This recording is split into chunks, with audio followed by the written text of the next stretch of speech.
তো বন্ধুরা, আমি কিভাবে প্রফেশনাল ভাবে ক্যাপকাট ভিডিও এডিট করি সবাই দেখেন। তো আমি প্রথমে চলে যাবো প্লে স্টোরে, তাই ক্যাপকাটটা ইনস্টল করব। দেখেন, প্লে স্টোরে আসার পর এখানে লিখবো ক্যাপকাট, ক্যাপকাট। হ্যাঁ, যাদের মোবাইলে আছে তারা ওপেন করে নেবেন, আর না হলে প্লে স্টোর থেকে ডাউনলোড করে নেবেন। আমি ওপেন করলাম ক্যাপকাট। তো ক্যাপকাটে আসার পর আমি এখান থেকে নিউ প্রজেক্টে ক্লিক করলাম।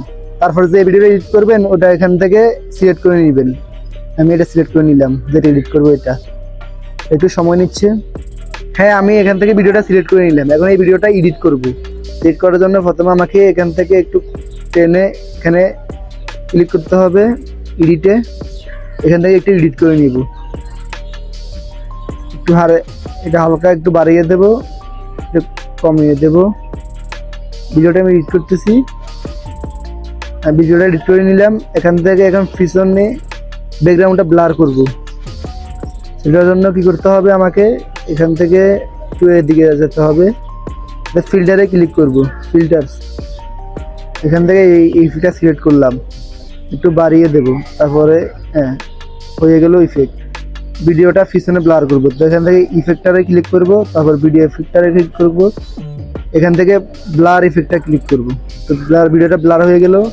আমি ব্লারটা একটু কমিয়ে নিই। এখান থেকে 10 সেকেন্ড করে 10 করে দিলাম। হ্যাঁ, 10। তো এখান থেকে হয়ে গেল ভিডিওটা ব্লার। আবার এখান থেকে ওভারলিতে ক্লিক করব, তারপরে অ্যাড ওভারলিতে ক্লিক করব। এখান থেকে যে ভিডিওটা এডিট করতেছি এটা সিলেক্ট করব। হ্যাঁ, একটু বাড়িয়ে দেব, হ্যাঁ বরাবর করে দেব। তারপরে এখান থেকে সাউন্ড কমিয়ে দেব। এখন ভিডিওটা ব্যাকগ্রাউন্ড রিমুভ করব। রিমুভ বিজিতে ক্লিক করবো, এখান থেকে রিমুভ হয়ে গেল। পিছনে ব্লার কত ক্লিয়ার ভাবে হয়েছে দেখেন। ওই লোডিং নিতেছে, একটু পরে ভিডিওটা দেখাবো। দেখেন, হয়ে গেল আমাদের ভিডিও এডিট। এখন ভিডিওটা ডাউনলোড করব। তো ডাউনলোড করার জন্য এখান থেকে এক্সপোর্টে ক্লিক করব। একটা অ্যাড আসবে, তারপরে ভিডিওটা ডাউনলোড হয়ে যাবে। এখান থেকে ডাউনলোড হতেছে।